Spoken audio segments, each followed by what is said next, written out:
SL Tonight presents The Brain That Wouldn't Die with Virginia Leith as the brain.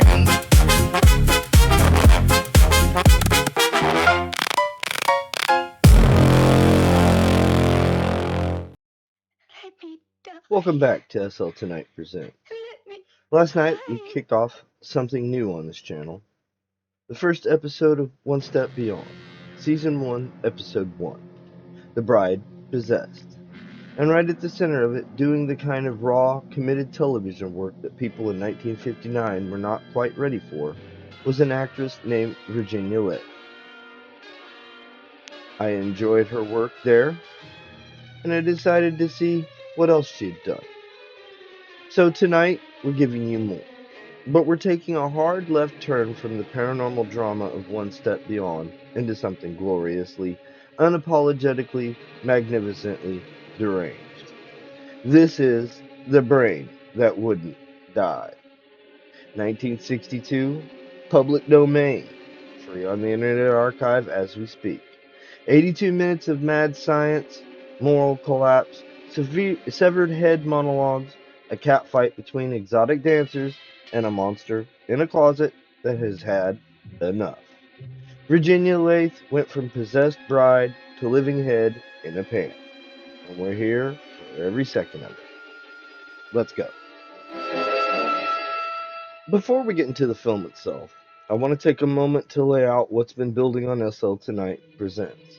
Because this isn't just a random movie night. There's a thread running through everything we've been doing, and Virginia Leith is right at the center of it. You've been watching the SL Tonight comics.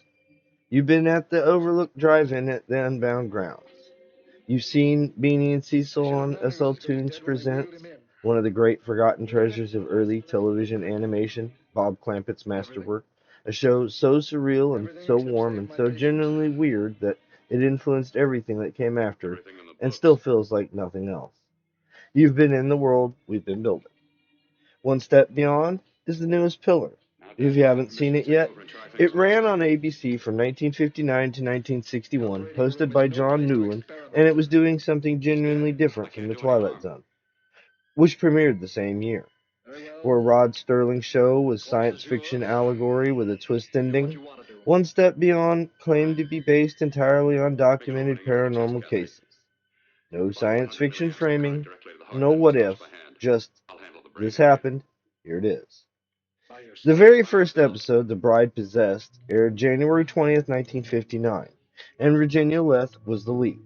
She plays a woman on her honeymoon who is suddenly possessed by the spirit of a dead woman, takes on a completely different personality, speaks in a voice that isn't hers, and leads investigators to evidence of a murder committed years before. Leith plays both the terrified young bride and the possessed spirit simultaneously, in a single body, with nothing but her face and voice and the way she holds herself in space. It's a remarkable performance, quite in the ways that matter, explosive when it needs to be, and it aired January 20th, 1959, the exact same year this film was shot. Same actress, same year, possessed bride in January, severed head in a pan sometime later that summer, filming in and around New York and Tarrytown. That's the thread. That's why we're here tonight.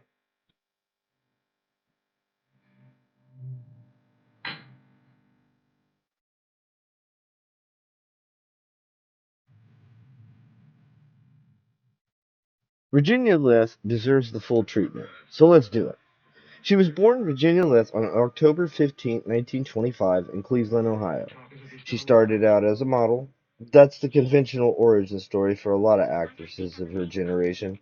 The modeling to acting pipeline that ran through New York and then west to Hollywood. She had the look that 1950s Hollywood understood. Dark hair, smoky quality, a stillness that the camera found interesting. Her film debut was not a B movie. Her film debut was the first feature ever directed by Stanley Kubrick. Fear and Desire, 1953. Kubrick was 24 years old. He had financed the film himself, scraping together money from family and friends for what he described as a serious artistic statement about war and identity. Virginia Leith played a peasant girl, unnamed in the credits, captured by soldiers, one whom becomes obsessed with her. It's a strange, intense, very earnest film made by a young man trying to prove something. Kubrick later hated it. He called it publicly a bumbling amateur film exercise. He actively suppressed it for decades. He asked distributors not to circulate it. He is said to have destroyed the original negative himself, though a print survived and it's being restored and released. Kubrick wanted it gone. Virginia Leith was in the first film by one of the greatest directors of the 20th century. That is not a small footnote. After Fear and Desire, she was signed by 20th Century Fox as contract player in 1954, and this is where her career had its real moment in the sun. She appeared in Violent Saturday in 1955 opposite Victor Mature, a Richard Fleischer directed heist thriller with a remarkable cast that also included Lee Marvin, Ernest Borgnine, and a very young Sharon Douglas. It's a genuinely good film, and she holds her own in serious company. She appeared in Black Widow in 1955 alongside Ginger Rogers and Van Heflin. She appeared in On the Threshold of Space in 1956, the space race drama with Guy Madison. She appeared in Toward the Unknown in 1956 with William Holden. William Holden, one of the biggest stars in Hollywood at the time. And in 1956, she appeared in A Kiss Before Dying, a noir with Robert Wagner and Joanne Woodward, directed by Gerd Oswald, based on Ira Levin's novel. That's the same Ira Levin who would later write Rosemary's Baby. A Kiss Before Dying is a serious crime film, and Virginia Leith is in it doing serious work alongside people who were on their way to major stardom. She was also involved romantically with Jeffrey Hunter during that period. Hunter, who played Jesus Christ in King of Kings, and who was the original Captain Christopher Pike in the unaired Star Trek pilot. She had dated Marlon Brando. Her social circle was not the margins of Hollywood. And then Fox didn't renew her contract in 1956. Just like that, the momentum stopped. This was the brutal mathematics of a studio contract system. You were useful till you weren't. And then you were on your own. She kept working at television. Jane Wyman presents The Fireside Theater, The Millionaire, the kind of reliable guest star work that kept an actress's career technically alive while the big roles went elsewhere. In 1959, two things happened. She filmed the first episode of One Step Beyond, and she filmed The Brain That Wouldn't Die, then titled The Black Door, in 13 days, in New York, for $62,000 put together by 43 private investors. She married Canadian actor and comedian Donald Herron in 1960 and left acting entirely. The Brain That Wouldn't Die sat on a shelf for 3 years. When it was finally released in 1962, she was already gone from the industry. She didn't even know the film was out, according to some sources. There's a detail that has followed this film for 60 years. Virginia Leith was so disgusted by what the film had become in post-production that she refused to come back to loop for dialogue. Her voice, the voice you hear coming from the head in the pan, is not entirely Virginia Leith's voice. Another actress dubbed significant portions of it. The film's off-kilter vocal quality, the slight disconnection between what you see and what you hear, is partially the result of two different women performing the same role. She divorced Herron in 1968 and came back to acting briefly in 1970s. Starsky and Hutch, Beretta, Policewoman, Barnaby Jones, the reliable guest shot circuit of the era, and then she retired again in the early 80s. She died November 4th, 2019, at her home in Palm Springs, California. She was 94 years old. In the obituaries, every single one led with the same image. Severed head in the pan. Stanley Kubrick's first film. Victor Mature and William Holden and Robert Wagner. One Step Beyond. All of them. 60 years of a life and a career, and the image that defined her for most people was a woman's head floating in liquid, begging a mad scientist to let her die. There are worse things to be remembered for. The performance is genuinely extraordinary within the constraints of the film, and she was right to hate the movie, and she gave it to us anyway.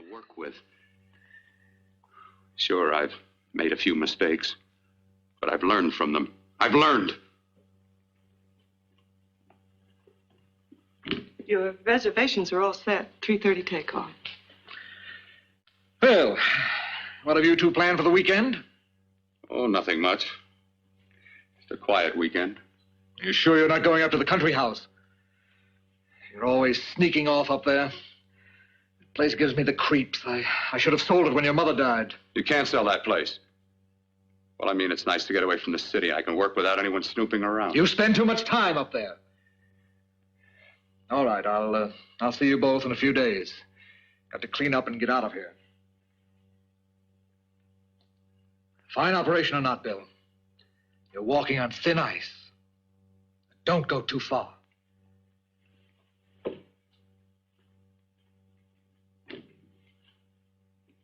Oh, every time you touch me, I go out of my mind. I want to kiss you. Bill, I want to get married. I can't stand not having you. You've been wonderful. I'd rather be a bride.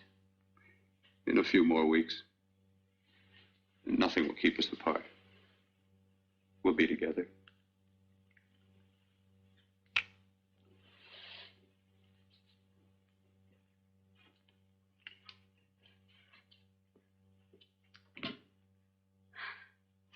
Dr. Courtner.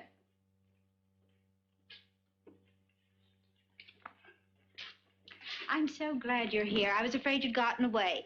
There was a very important phone message that came to you. It sounded quite urgent. I've been looking everywhere. It was from a man called Kurt. He called from the country place, and he said something terrible had happened. He wanted you to come right out. Thank you. Well, you've always wanted to know what's kept me away from you so many weekends. Have you got the keys to your car?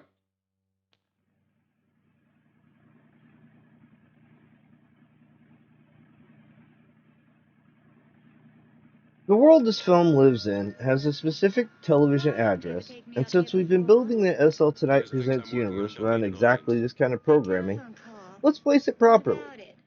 Tales of Tomorrow ran on ABC from 1951 to 1953, 2 years before One Step Beyond, 7 years before this film was shot. It was live television science fiction at its most raw and immediate. No second takes, no editing. If something went wrong on camera, it went wrong in front of the audience. The most famous Tales of Tomorrow episode is the one where Lon Chaney Jr., playing Frankenstein's monster, was supposed to be acting drunk and confused. Which was fine, because the character was drunk and confused. The problem was that Chaney had been told the dress rehearsal was the actual broadcast. By the time the real broadcast happened, he was genuinely drunk. He started picking up real props and throwing them around. He almost walked off the set. The director had no way to stop him. It went out live to America. That's the world. That's the energy. Raw, immediate, strange, occasionally genuinely disturbing. And, side note, if you want me to have that as the next episode, which I think I might, let me know. One Step Beyond inherited that energy and refined it. The brain that wouldn't die dragged it into a basement laboratory and did something much more extreme. The mad scientist subgenre, and this film is a pure specimen, had a specific cultural logic in 1959 and 1962. The first successful human organ transplants were still years away. The first kidney transplant had happened in 1954, but it was experimental, controversial, medically uncertain. The idea of surgically transferring body parts from one person to another was science fiction to most audiences, possible in principle, monstrous in implication. Dr. Courtner's work in this film felt outrageous in 1962. By 1967, Christian Barnard had performed the first successful heart transplant. By 1984, cyclosporine had made transplants routine. The film's central horror, a surgeon who believes he can harvest and reassemble human bodies without moral limit, has real medical history behind it that nobody was talking about in 1959. The film knows this. There's a moment early in the picture where Dr. Courtner's own father, also a doctor, condemns his son's methods explicitly. The film is not endorsing what Courtner does. It's using him as a specific kind of 1950s nightmare. the brilliant man who's decided that his genius exempts him from human ethics. That character is everywhere in this era. It's in the mad scientist and the creature feature. It's in the Cold War anxieties about what American and Soviet science might do without sufficient moral restraint. The brain that wouldn't die dresses that anxiety in exploitation clothing and drops it into a hotel basement.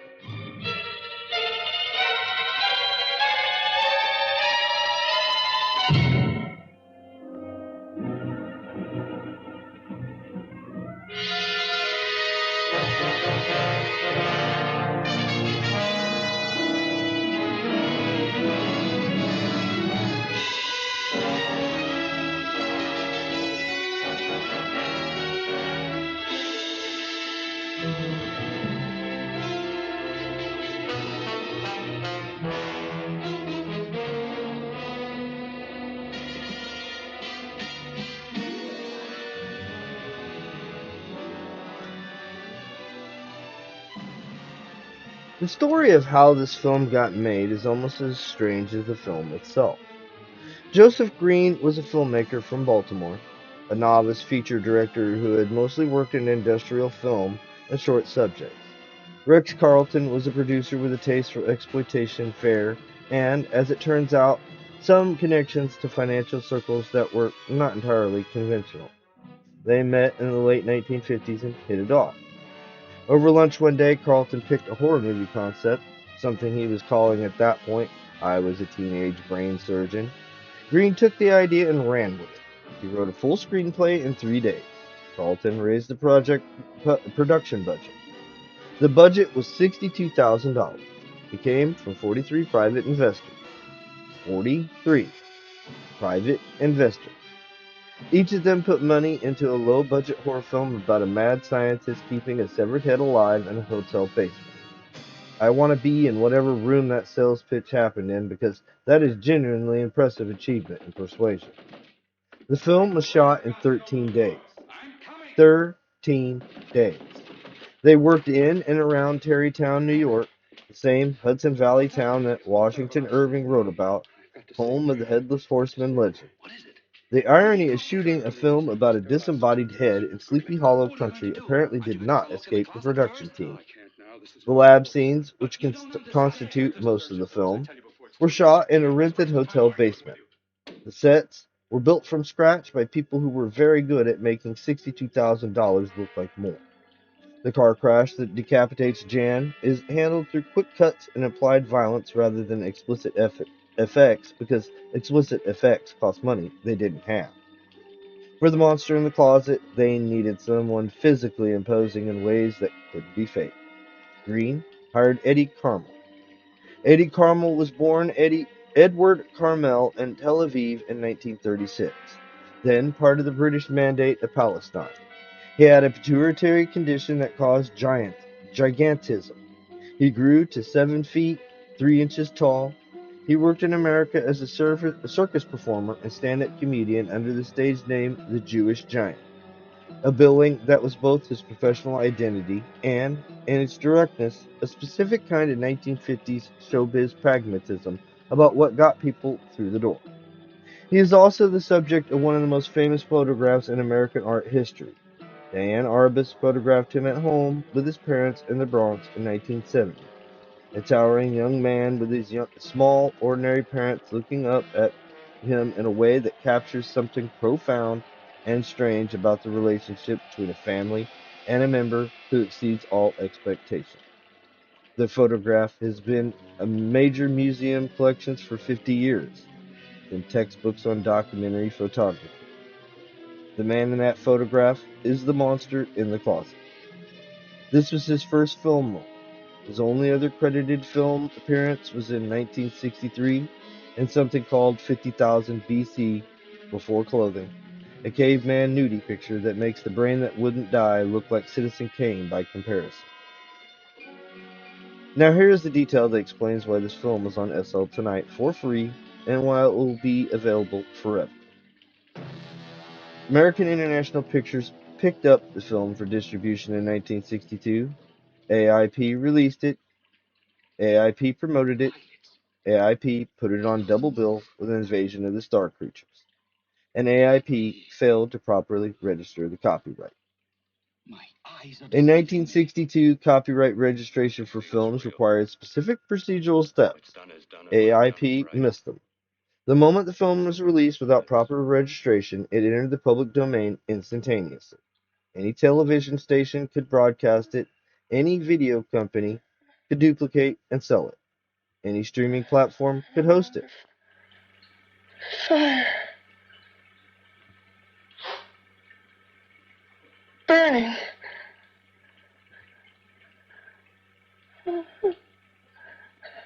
Let me die. Nobody owed anybody a royalty. This was, for the film's commercial life, a catastrophe. For its cultural life, it was salvation, because TV stations needed cheap programming to fill late-night slots, and here was a film they could air for nothing. Cheap VHS duplicators needed product to sell at gas stations and truck stops, and here was a film they could duplicate for nothing. The Brain That Wouldn't Die became a staple of American late-night television for 2 decades on the strength of being completely, accidentally free. Mystery Science Theater 3000 did it in Season 5, Episode 13. That's how I remembered it. In the Kickstarter poll for the revival season, fans voted it as the number 23 most wanted film for the show to revisit. The Synapses Film Special Edition in 2002 restored the uncut 85-minute print, which this is not. It's the 82-minute print, so note that, which is more of the stripper cat fight and some extra gore that AIP had removed from the theatrical cut. You're welcome. There has been a staged musical. There was a 2020 satirical film remake. It just keeps going. The TCM notes describe it as tying with George Franju's Eyes Without a Face as the first modern graphic gore film. A claim that would surprise anyone who's actually seen the theatrical cut, but which the uncut version partially supports with some genuinely nasty practical effects for 1959.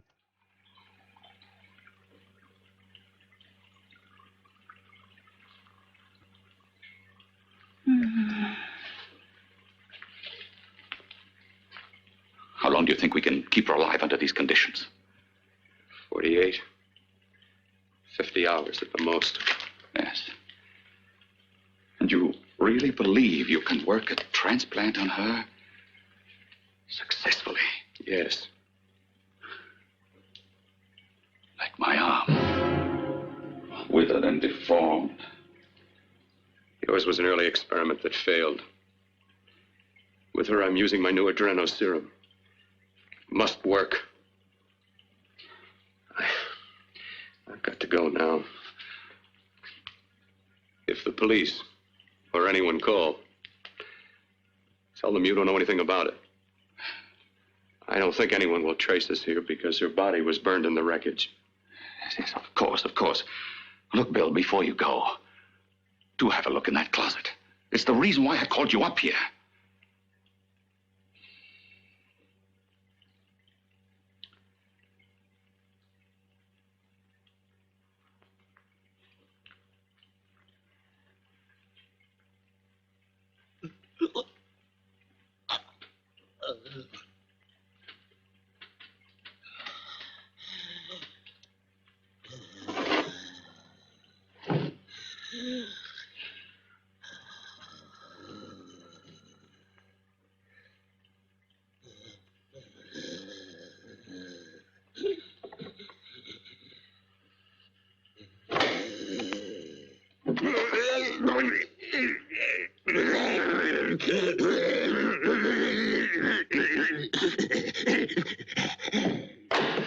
Keep it locked.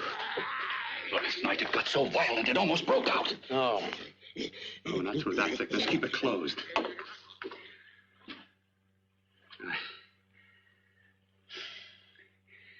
I've got to think about her now. I've got to find her a body. How are you going to go about getting one?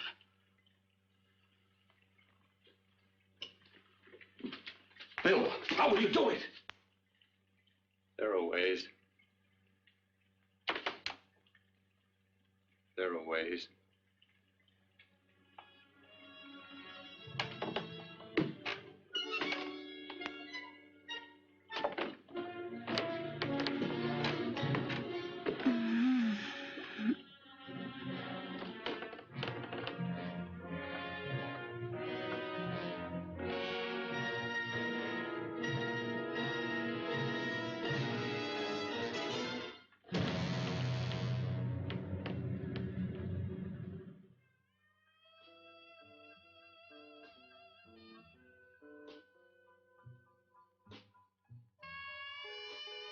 Rex Carlton's story after this film is the kind of thing that reminds you how close the edges of the exploitation industry were to things that were genuinely dangerous. After The Brain That Wouldn't Die, Carlton kept producing horror and exploitation, The Crawling Hand, and Autonomy of a Psycho, a string of pictures that worked the same circuit. He was competent, quick, commercially minded, he knew the territory. And then the money problems started. There have been persistent rumors, documented in several retrospectives on the independent exploitation circuit of this era, that Carlton had connections to organized crime financing that went wrong. The specifics are murky. What is documented is the outcome. Rex Carlton died by suicide. The exact circumstances remain disputed in the historical record, but the through line from independent film producer to the circumstances of his death runs through financial pressures that appear to have been severe and in some accounts criminal in origin. Joseph Green, the director, took a completely different path. He became a film distributor, curated and importing foreign films for American release, not the exploitation circuit, art cinema. He distributed films by Jess Franco, Claude Carl Brohl, and other European directors who were working at the edges of mainstream filmmaking. He became, in a quiet way, a connector between American audiences and international cinema. The man who made A Severed Head in a Pan picture in a hotel basement in 1959 spent the rest of his career bringing challenging European cinema to American audiences. Both men gave us the film. Both of their trajectories afterwards say something about what the exploitation industry was. A place where genuine artistic ambition and genuinely dark forces operated in proximity, and where your outcome depended on which gravity pulled harder.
What took you so long?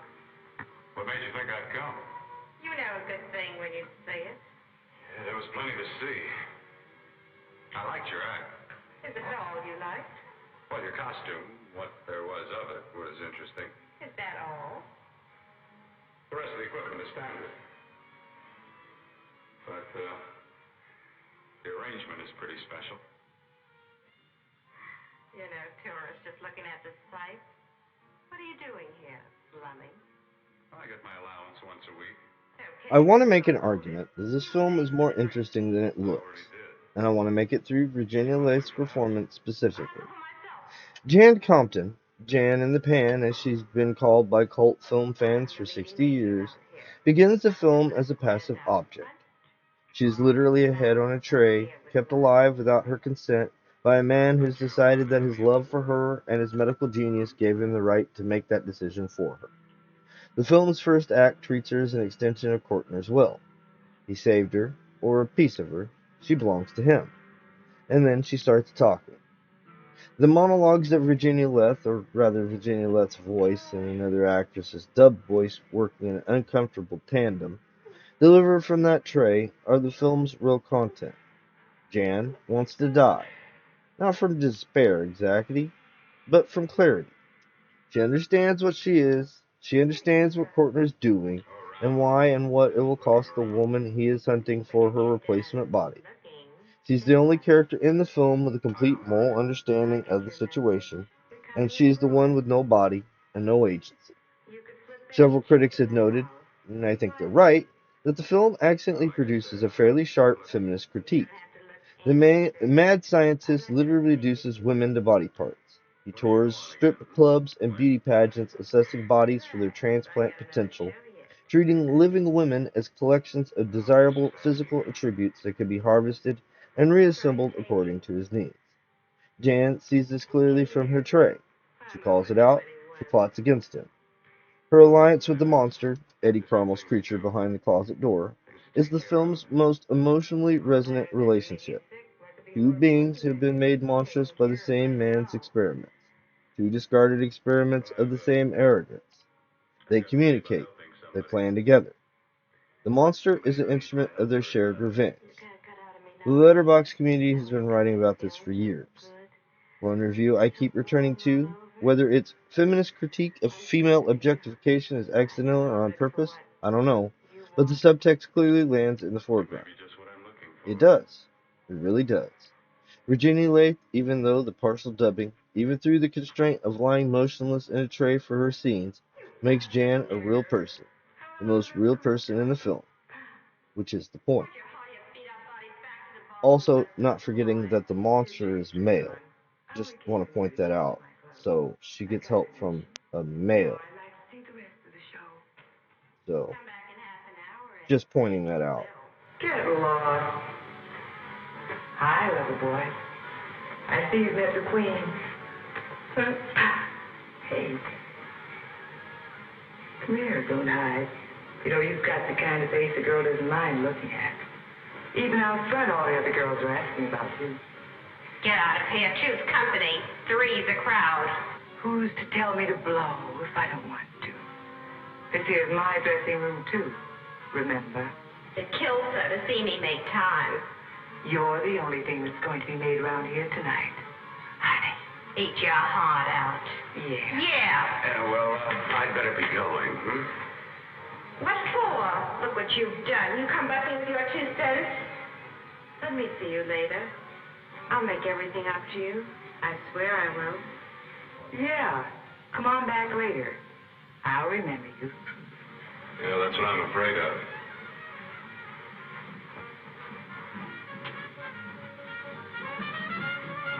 You lousy tramp. Once in a blue moon, I walked into a guy with class, and you messed it up. What makes you think you had? He wouldn't have you on a bet. Says who? Says me. What's a guy like that want with leftovers for? Leftovers? Why, you cheap third-rate stripper! You unholy woman! Make the kids leave me! Let go! You had called me. Try. Oh, I'll try.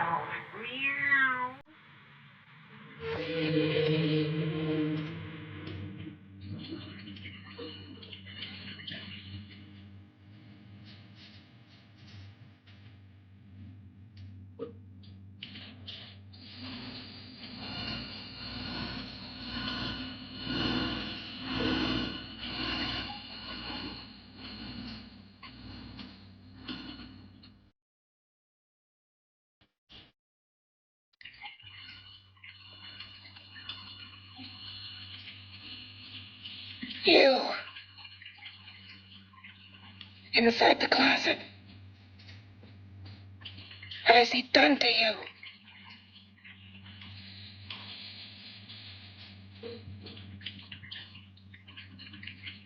I know there's someone there.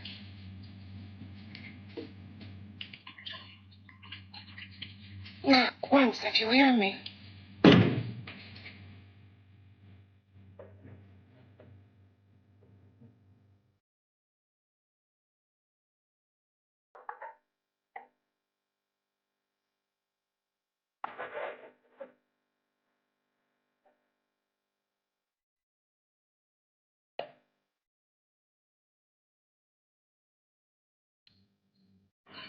And I'm not the first.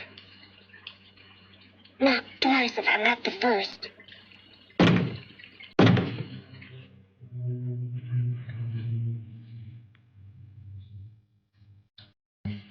He should have let me die.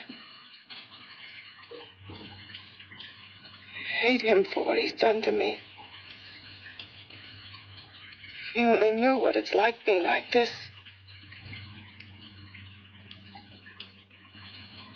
Do you know what it's like?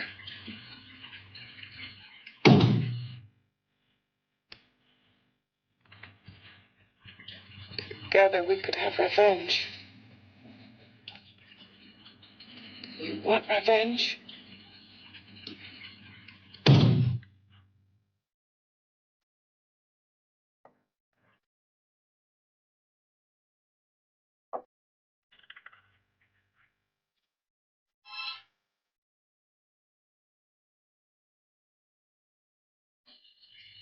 Yes. You thing inside and me a thing out here. My brain's still untouched. And his keeping me alive has given me a power he didn't count on. Power that you can feel. Across this room and through that door. Can't you?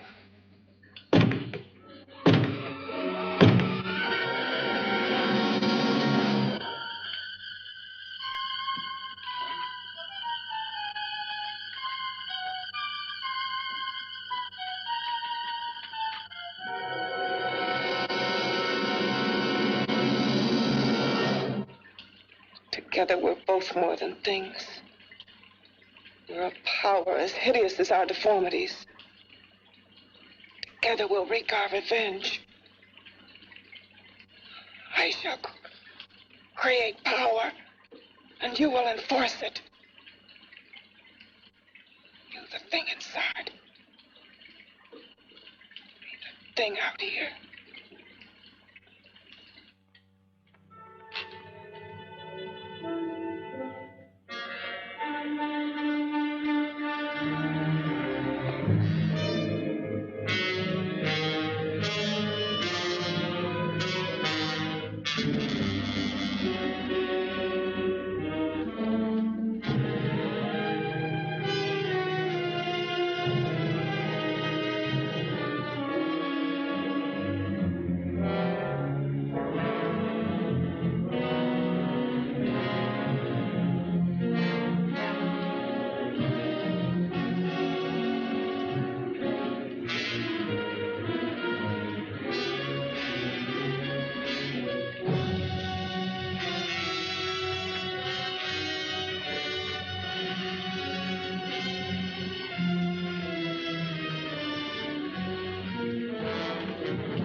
What's locked behind that door?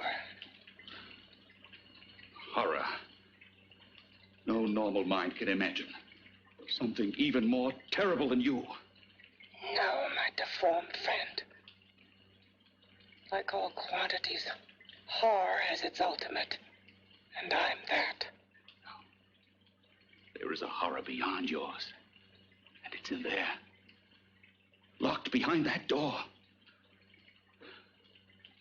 Paths of experimentation twist and turn through mountains of miscalculation and often lose themselves in error and darkness. Behind that door is the sum total of Dr. Courtner's mistakes. He had no right to bring me back to this. Perhaps not.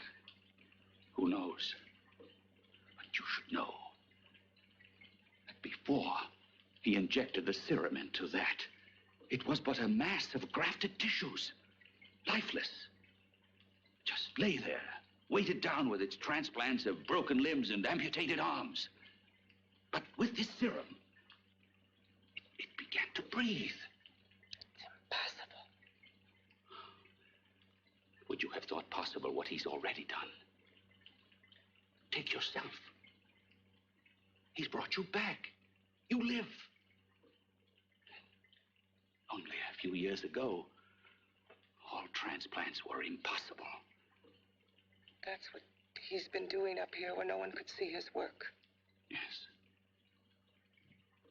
Experimenting with transplants on that. And on me. Letting him tear away my flesh time after time. Jason Evers, billed here as Herb Evers, his earlier professional name, plays Dr. Bill Courtner with exactly the kind of handsome arrogance the role requires. He's not a cackling villain. He's a brilliant man who has confused his capability with his right. The scariest kind of antagonist because he genuinely believes he's doing good. Evers went on to a long television career. He starred in the ABC drama Channing in 1963 and 1964 and had guest roles across decades of American television. He's competent and sometimes genuinely chilling in this film, which is better than the material strictly demands. Adelaide Lamont plays Doris Powell, the disfigured figure model whose Courtner decides is the perfect body donor for Jan's head. She has a significant facial scar that she keeps hidden during her modeling work, and Courtner sees her as a candidate precisely because of her disfigurement makes her vulnerable, isolated, easier to take. Lamont's performance in their confrontation scene is one of the better things in the film. She plays a woman who's been objectified her entire life, suddenly facing the logical endpoint of that objectification, and she's terrified and furious in exactly the right proportions. Leslie Daniel plays Kurt, Courtner's laboratory assistant, who has his own body horror subplot. A hand that has been damaged and partially restored through Courtner's techniques, and that is slowly becoming something independent of him. Kurt is the film's moral voice before Jan fully develops hers, but he's also compromised by his own dependence on the doctor who gave him back his hand. And then there's Sammy Petrillo, uncredited, in a small comic relief role. Sammy Petrillo is the man who built his entire career on looking and sounding exactly like Jerry Lewis. So exactly that Lewis himself reportedly found it disturbing. Petrillo worked alongside a Dean Martin sound-alike named Duke Mitchell in a series of Martin and Lewis parody pictures in the early 1950s. Jerry Lewis had him blacklisted from Hollywood for the imitation. He ended up doing uncredited work in pictures like this one, which is either a sad footnote or a perfect piece of driving karma, depending on your perspective. May change all that. This serum injected into the bloodstream affects the lymphoid tissues. Here in the neck. The lymphoids that provide the antibodies for the blood that attack foreign transplanted matter. It was untested, untried, till we used it on you. So, that liquid in the blood that's being pumped through what's left of me is what makes me feel the...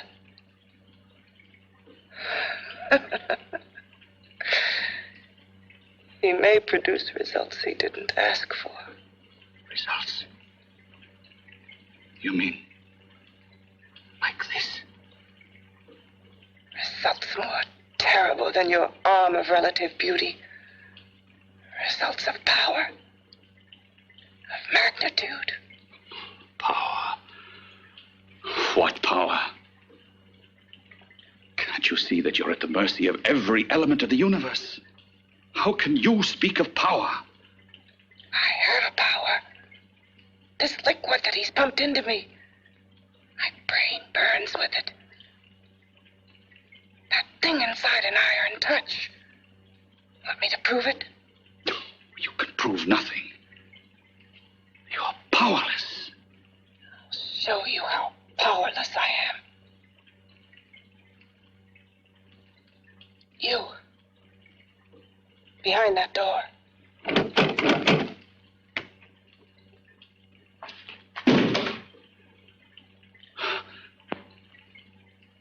Let me know if you hear me. Whoever, whatever you are, I command you. You understand me. I'm only a head, and you're whatever you are. Together we're strong, more powerful than any of them.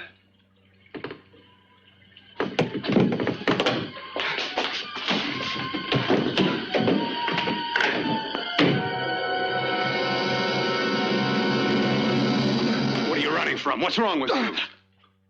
Oh, it's you. Something wrong, something beyond control in that room. There's nothing beyond my control. She's alive, and I'll keep her alive until I find her a body. I can't talk anymore. I'm tired. I've got to go to sleep. And you didn't find her a body? Well, I've got to be careful. I can't afford to be identified as the last person seen with a girl before she disappears. Do you think you'll get one?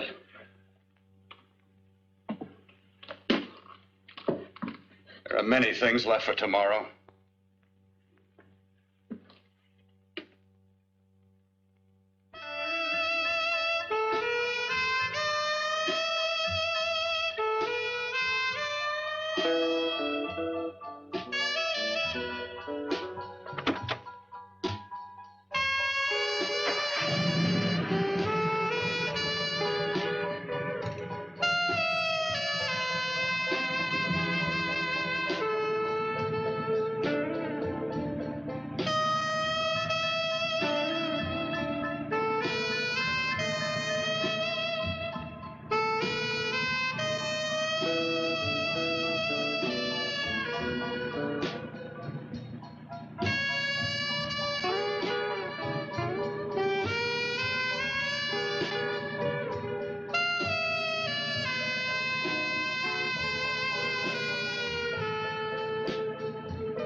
I was about to call a cop the way you were looking me over. How have you been, Bill? Oh, just fine, Donna. I haven't seen you for quite a while. Too long. I'm still waiting for that call you once promised me. Well, you know how it is with interns. All work. All work and no play even makes for dull doctors. You're going to lose that bedside manner of yours. Say, how about a little side course in anatomy? Yours? Anytime. No, not mine. A body beautiful contest. You know, bathing suit models. Plenty of females on the hoof. Your eyes will have a field day. Interested? Well, why not? You're just what the doctor ordered. Come on, jump in. On second thought, I just remembered I've got to stop by my place and take care of a few things. It'll only take a minute. You don't mind, do you? I always follow the doctor's orders. Anything you prescribe, I'll take. That's what I like about you, Donna. Always so obliging. Hey, Donna, where are you going? What's the hurry? Hi, Jeannie. We're going to look for some bodies. You mean the contest? Yeah. Got any room for me? Oh, sure, plenty. Bill, this is Jeannie Reynolds. Jeannie, this is Dr. Hi. Bill Cortner. Hello. Hop in, but first we got to stop off at his place. Sure.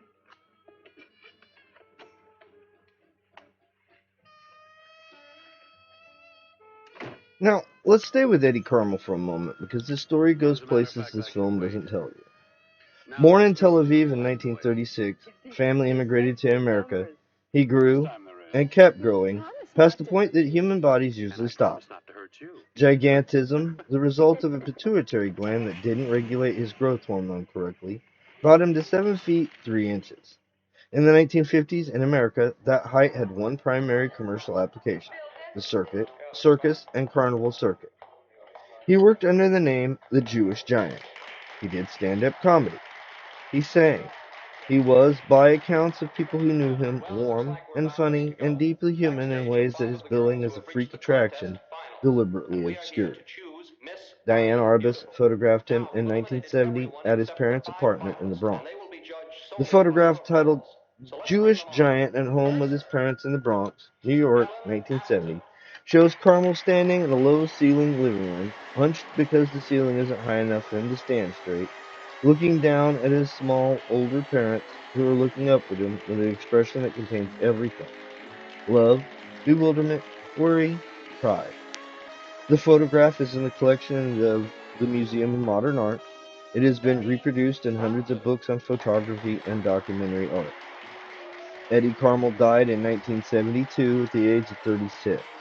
Complications from his condition. He left behind that photograph, a handful of comedy recordings, and his work in this film.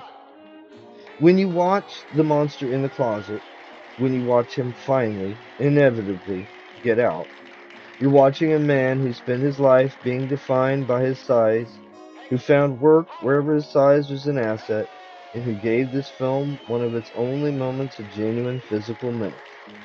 He was the real thing, in the most straightforward possible sense, a man whose body made him extraordinary, using that in the only place it had commercial value. The fact that his most enduring cultural artifact is a Diane Arbus photograph taken 8 years after this film, and that the photograph says something profound and human about identity and family in the body, is its own kind of justice. Few people see her nowadays. She just stays in her studio posing for art classes and camera bugs. Figure model. Poses for art classes. The nicest body she's ever seen. The nicest body. Maybe this is the one. She's got to be. I can keep Jan alive only for a few more hours. I've got to find her a body.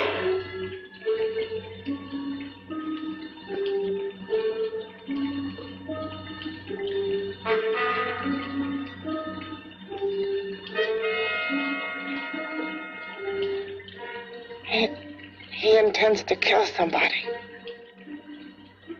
To rob them of their body. Do you hear me?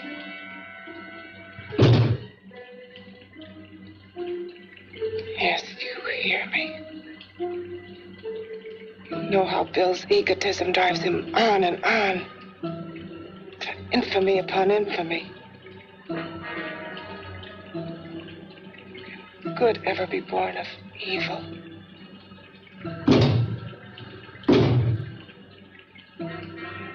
Yet he claims his work is for science, for humanity.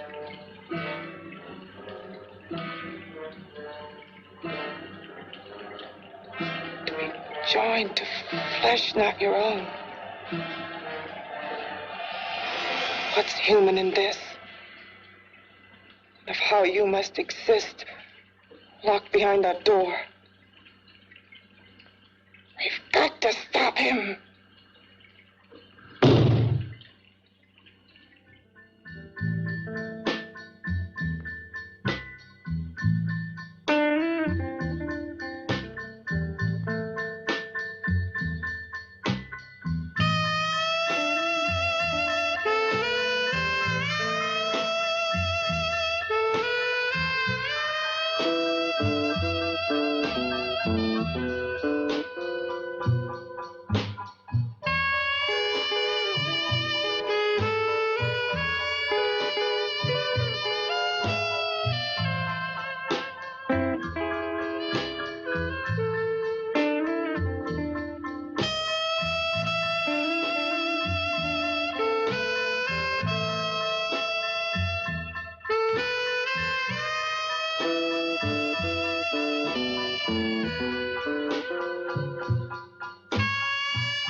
Okay, boys, I've had it for tonight. Come on, baby, one more. Just one more, please. Another 5 minutes, baby. Time's just about up anyway. Okay.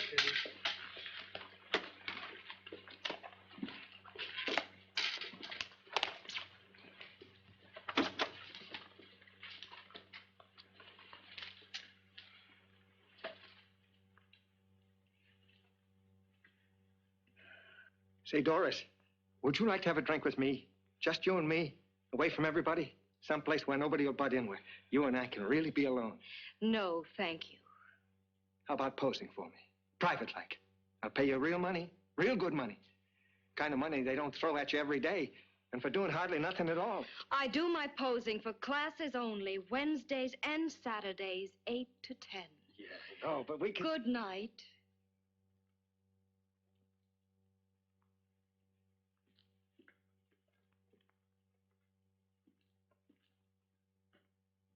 The score of this film, composed by Abe Baker and Tony Ristano, the main theme titled The Web, was noted even in negative reviews for doing its job well. It creates a sinister, creeping mood that the visuals don't always earn on their own. The TCM's notes single it out. For a $62,000 picture shot in 13 days, having a genuinely effective score is not a given. They got one. The film also has 2 title cards. The opening credits call it The Brain That Wouldn't Die. The closing credits call The Head That Wouldn't Die. It's not a gag. This is a result of the title being changed during production and nobody reconciling the 2 ends of the film before release. Some prints use one title, some use the other. Some, the most honest ones, use both, letting you sit with the contradiction.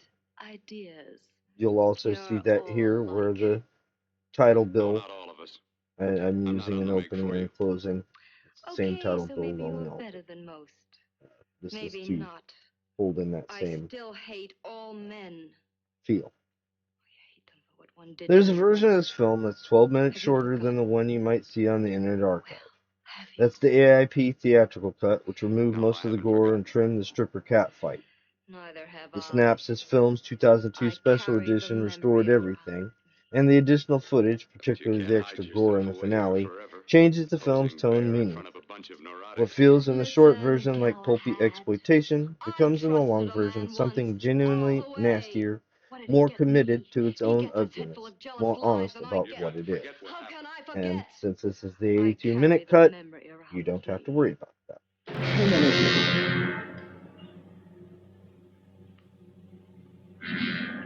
Am I so appealing to you now? Still so interested? Doesn't it make you sick? You don't even turn away from me like everyone else does. To me, you're not ugly. I see only beauty in you. You have a lovely body and a face that can be made beautiful again also. Yeah.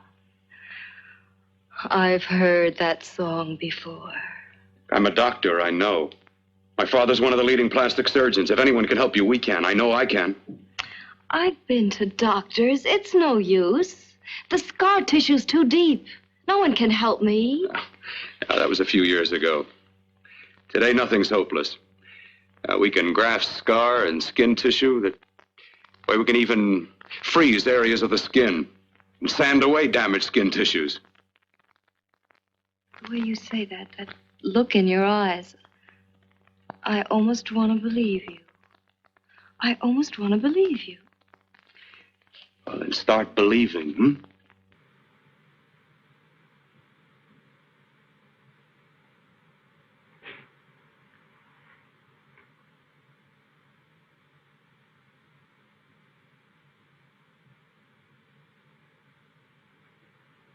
Even if your father could help me, I couldn't pay him the kind of money it would take. Don't talk about money. He does a lot of work without any charge. Why should you want to do this for me? What's in it for you? I'm going to make your face beautiful again. Cut it off and give your body away.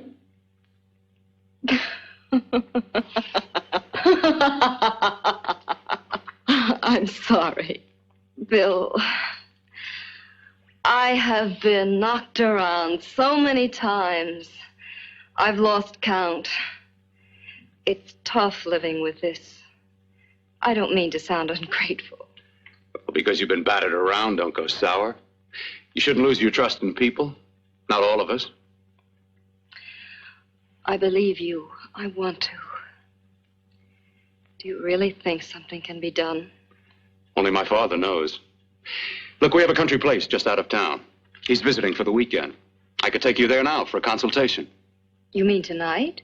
Well, if you'd rather wait till he comes back, if he comes no. back. I mean, he wouldn't be annoyed being bothered with me so late at night. Well, you let me do the worrying, hmm? I'll do anything that'll help me get rid of this face. Well, that's where I come in. Remember the last time I helped you? Where are you going? Who are you calling? My girlfriend. I want to tell her the news. Before you know what the verdict's going to be? You're right. I shouldn't talk until I know what's going to happen. My girlfriend, she's supposed to drop in later. I'll have to leave her a note or something. Well, just tell her you'll see you later. Otherwise, she'll ask a lot of nosy questions. We want to be sure first. Just throw something on, huh? I'll be with you in a minute.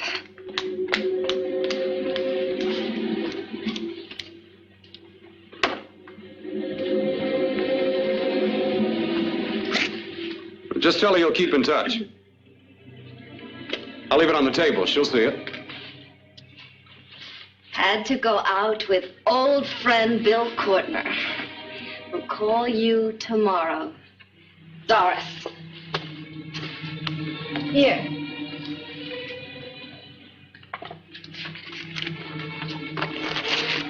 I'll leave it on the lamp. She'll see it, won't she? That's the first place she'll look. I'll leave the lights on for her.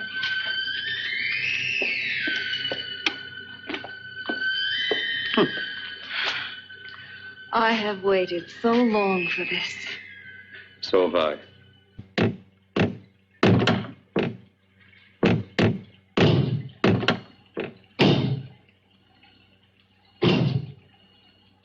Again. Hit it again. Got to see your hideousness. You've got to see mine. Wonder which of us is more awful. Nothing you can be is more terrible than what I am. A head without a body. A head that should be in its grave. I hate him. I hate him for what he's done to me. Can your horror match mine? Quiet. Someone's coming.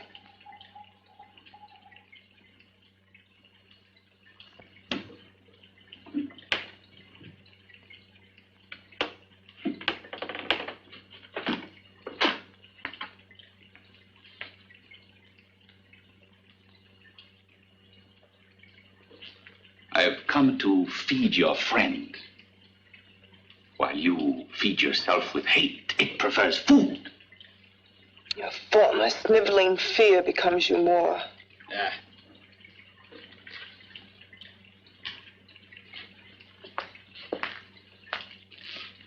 What makes you think I'm afraid of what's in there? Or of you? A mere head in search of a body.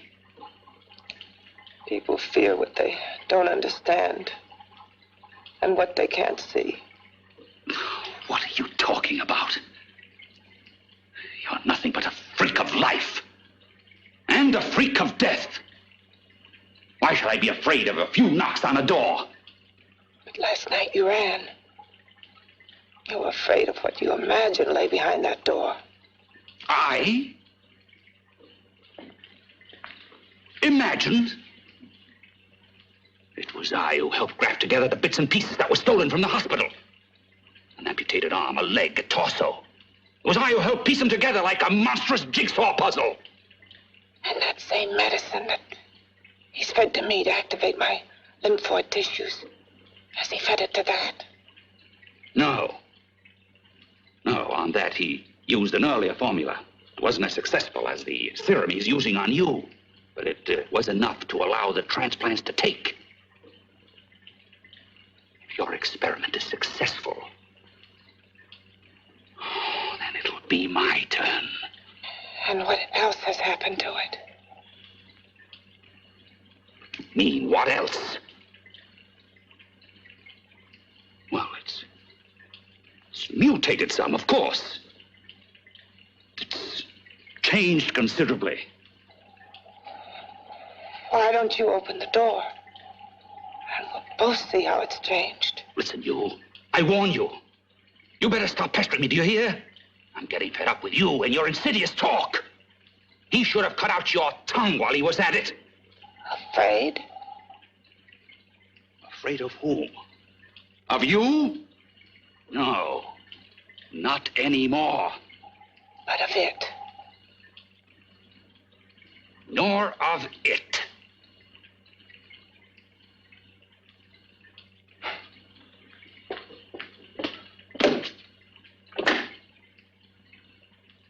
Only keeps it locked in there so that it'll be safe, that's all.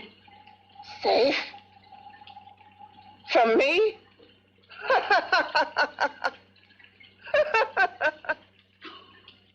You beast.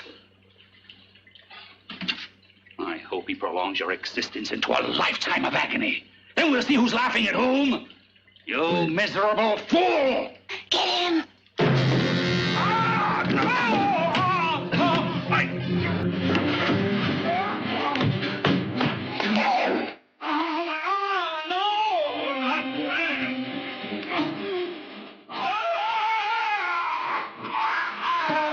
Kill him!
You and your father live here?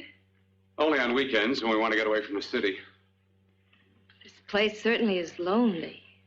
Well, the further from prying eyes, the better. I mean, it's nice and quiet here. We can get away from the noise and telephones. Oh, I guess it is. Well, sit down, sit down. I'll fix us a drink, huh? My father should be back soon. You mean he's not here now? Oh, come on now, Doris. Do I look like a maniac who goes around killing girls? Now, you've got to learn to trust people. Oh, people like me, really. I'm sorry. I trust you. I trust you with my life. Well, I can't ask for any more than that. I'll be right back.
I was beginning to think you'd forgotten about me. Forgotten you? Why, Doris, you've become very important to me. Very important. I put a little water in it so it wouldn't be too strong for you. Fine. I'm not a very heavy drinker. Neither am I. Well, here's to your future, whatever it may be. I'll drink to that.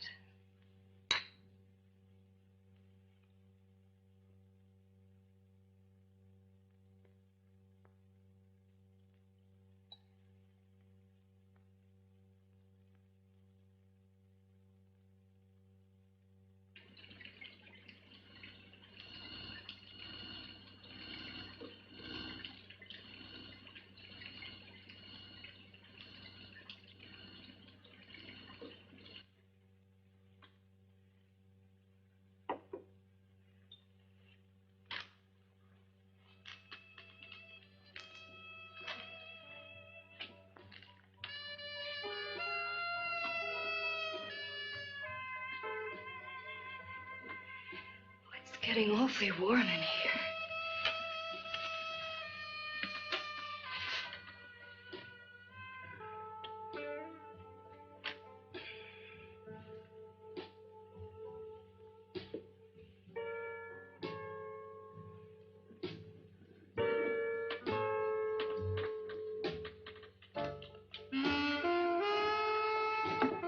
I feel kind of funny.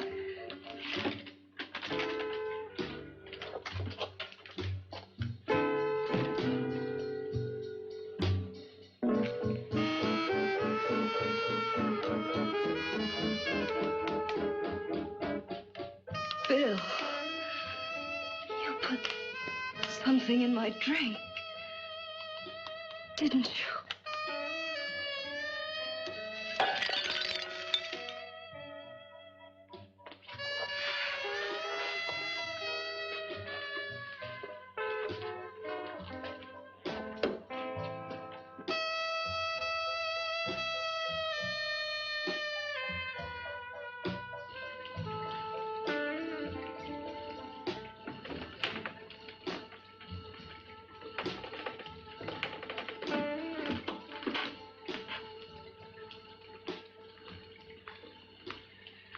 I told you I'd bring you a body.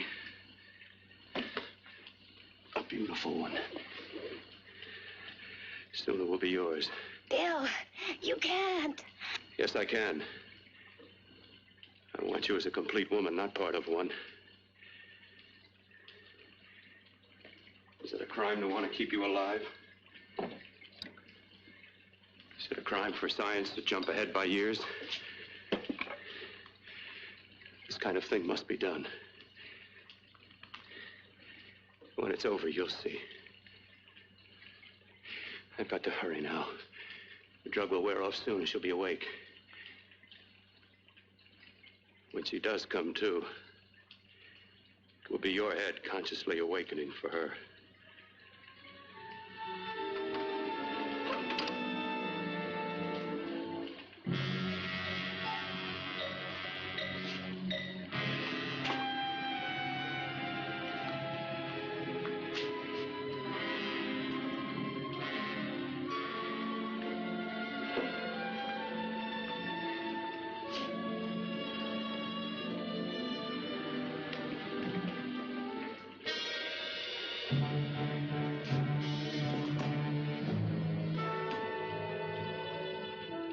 You must be stopped.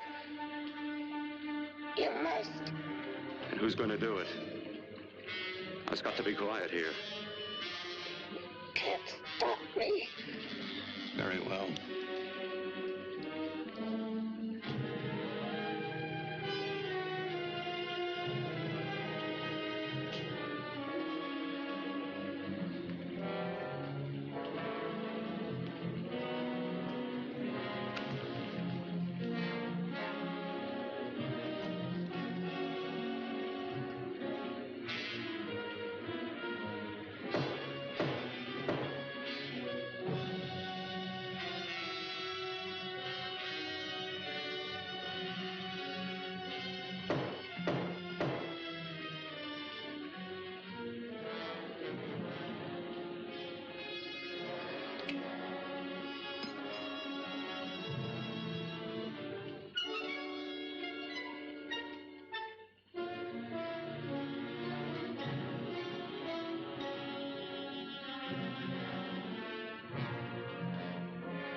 The brain that wouldn't die ends the way exploitation horror is supposed to end. With fire, with justice, with a man who thought his genius exempted him from consequences, finding out that it did not.